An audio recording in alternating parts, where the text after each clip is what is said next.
men that want to be successful in polygyny don't play with time, they don't play with money, they don't play in polygyny because polygyny is not to be played with.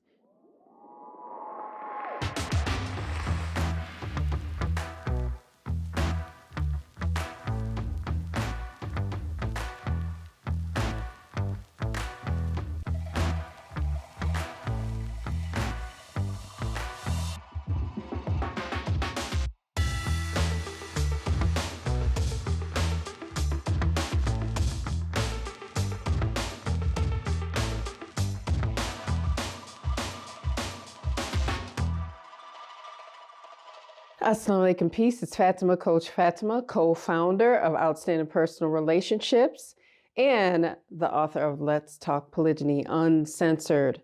Now, I'm 1/3 of Outstanding Personal Relationships, along with my co-wife, Coach Nyla, and our husband, Coach Nazir. Now, in this video, it's just for those of you that are new, but in this video, I want to tackle a pressing topic, and that is he wants the sex, but not the responsibilities of having a wife.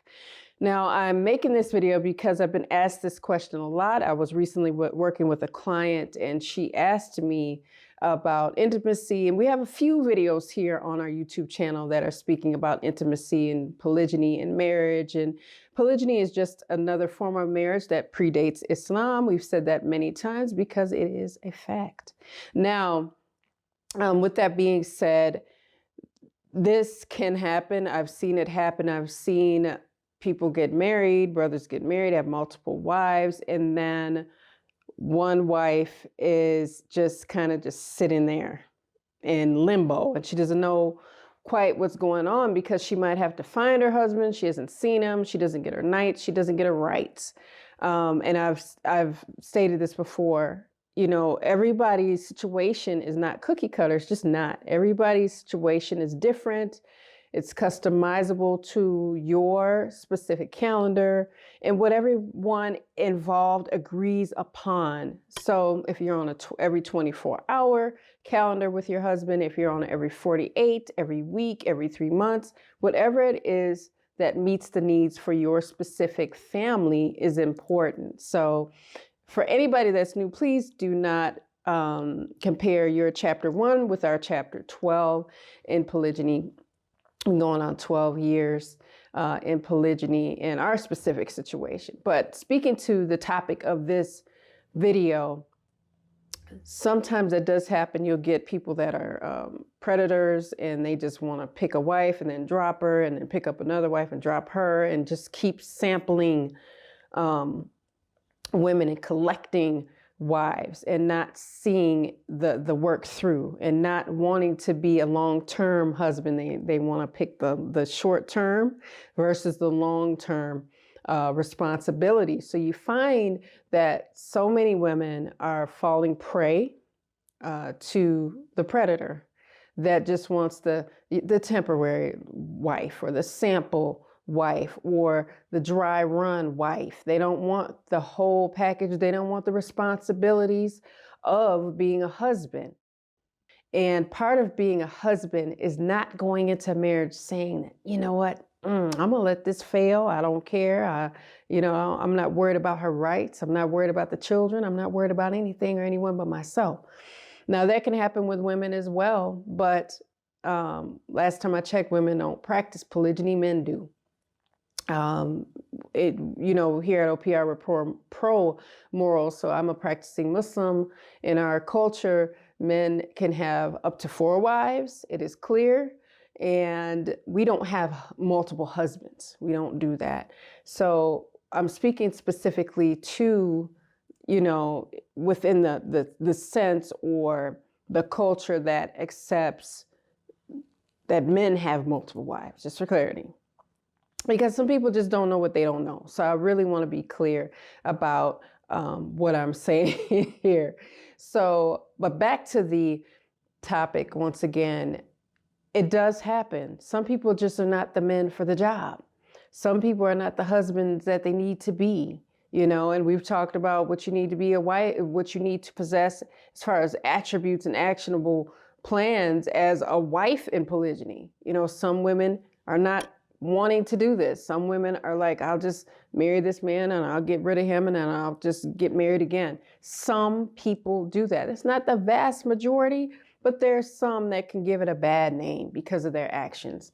Now, for those of us that want it to work and we want our families to win, is it always easy? No, it's not always easy, but it definitely is difficult. If you have a husband that just wants the wife and just to collect the women, because then we got to ask ourselves, is that the true role of a husband? Is that the true actions of the king or the leader in the family? Is it? It's not. So, and it's not allowed to just, haphazardly get married and whenever you feel like it, get divorced for whatever reason you want, with no care in the world, no trying, no exhausting every effort. We have to be careful with the people that we marry. And we have to make sure that we are presenting ourselves as our best selves. Are we always happy? Are we always in tune with our spouses? No. But, to be, on the same page, you got to be in the same book. And I learned that myself. I was married very young. I've been married 26 years to Coach Nazir. But with my youth, I wanted my marriage to work. I didn't want it to fail. And he wanted the same thing. So we worked toward building a solid marriage and not sitting and going, he wasn't sitting there going, oh, I'm going to collect somebody else in about a year, 6 months.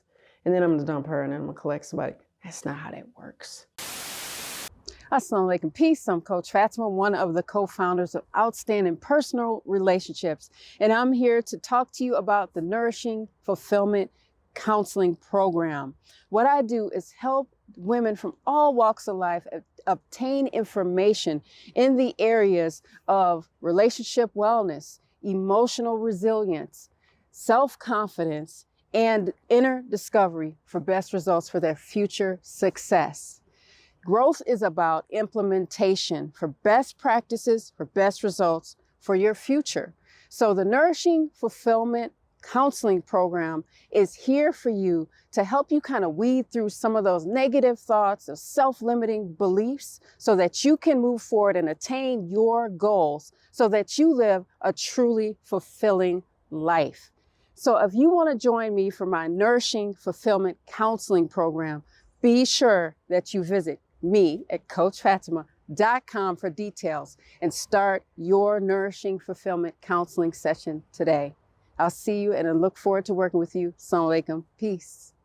And I need to say that because we need to quit shying away from certain topics. So here at OPR, we'd like to talk about the things that people or society have made taboo for us to talk about. Because if we're not opening up the discussion, how can we have a voice? How can we start our healing journey?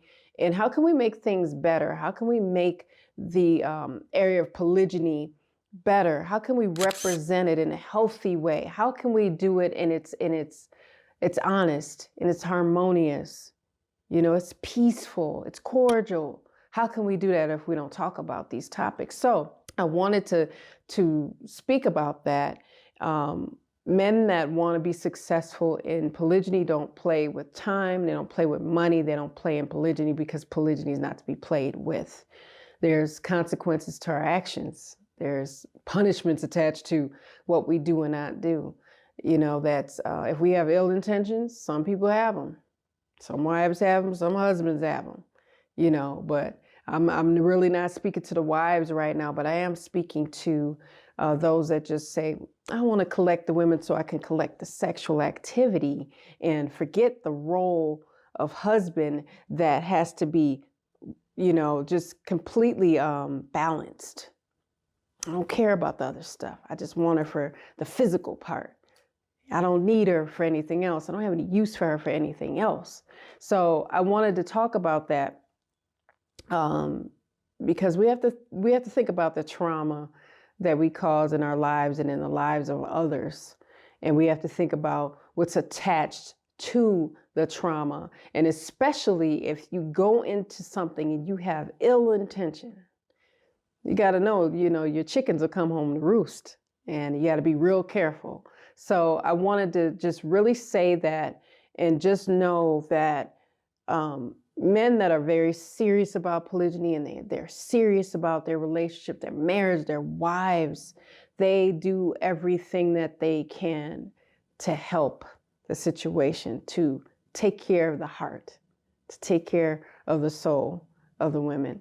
And that doesn't mean they got to hold your hand through every challenge. Sometimes you got to get out of your own way, help yourself too. Because if good men wanted us to be happy right away, they'd go, boom, be happy, and they make that happen. But we got to watch that, because our happiness should not lie in the hands of someone else. It's about working together, coming up with a hard conversation that you need to have and having it. But for those that just want to collect women for sex, and they just want the wife to just say, here's my trophy wife, this is what it is, look at me and my wives, that man, you got to ask yourself, is he one? What kind of man is he? So I like to be around people that are healthy, mind, body, and soul, and that are even in a place where they're still learning, and they're on their learning curve. I'm on mine. I'm working on me every day. I'm studying every single day. You can be a coach all you want, but you got to understand that you can't become obsessed with ego and arrogance and all these different things that are not going to serve you. They're just going to hurt you in your relationship. So self-study and working on your happiness, having a plan, figuring some things out, having self-awareness, evaluating your situation is always important, because that's always happening. We're always checking in and making sure that our environment is healthy for us. Just because it's not perfect, and you're not going to get perfection in polygyny, that's not going to happen, because you're dealing with people. And that's okay. We're not to lead these perfect lives. We're going to have challenge. You're still going to have it. People are still going to pass away around us. People are still going to not understand sometimes. You're going to argue, but there's still good times to be had. And you're not going to have a good time if you're with someone that is got this sense of, I just collect the women and I don't care about any rules. I just do what I want to, and they're at my beck and call. That's it. That's why I got them. So I wanted to say that, like I've said before in this video, because it's important and it needs to be talked about. So I hope you guys got some gems from this video. I love doing this work. I love talking to you all about these topics, because I'm not afraid to talk about it, because we need to have these discussions so that we have a voice as a community, so that we may learn from one another, so that we may spread love among each other and treat each other kindly. That doesn't mean everything's all figured out. It doesn't mean everything's exactly like you want it to be, but it means you're moving toward a common goal that is positive. So that it starts with that hard conversation, self-awareness, self-evaluation, and just some grace and some patience. You know, we like to say, oh, no, I don't want to give any patience. You're going to get some patience, because we're not perfected. We're not perfect people. So we need to give ourselves some patience, and others as well. But with that, I'm going to leave you guys with a little GLC. Make sure you're growing intentionally, loving fearlessly, and connecting on a higher level every single day. Make sure you guys check us out at outstandingpersonalrelationships.com/store and check us out for details about our coaching and our counseling. All three of us have something there for everyone. So make sure you check us out. I'll see you guys in the next one. Once again, I'm Coach Fatimah for OPR. Assalamu alaikum. Peace.